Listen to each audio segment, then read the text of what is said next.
do you want people to hear from this panel and from the Polish House? How important it was for you to be here, and what message would you like to convey to people watching us?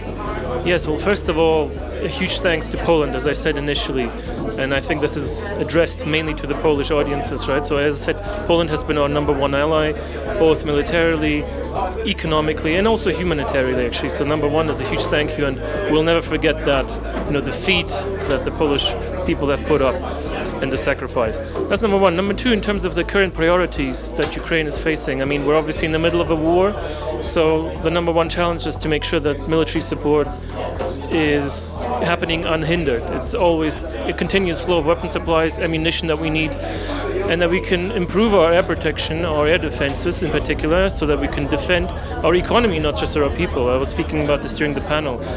During a wartime economy, air defense and military tools are the main form of economic stimulus. As perverse as it sounds, everything else becomes secondary. When we're out of the wartime economy, everything else becomes more relevant, like strengthening institutions, property rights, rule of law, etc.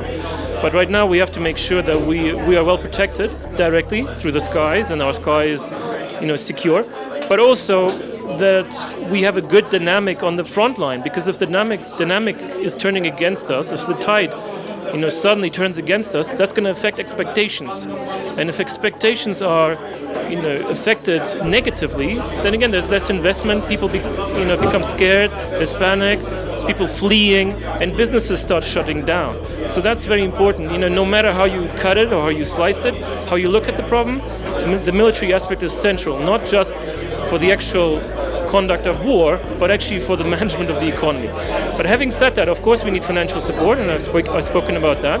We need to make sure that our short-run finances are in order, that we can pay our pensions, that we can make sure our state-owned enterprises can function, and also that we make plans for the future after a victory, so that we can make sure that the recovery and reconstruction efforts happen, that we get the funding that's needed, and that we have a donor-recipient mechanism in place that's going to be viable and acceptable to all of our partners.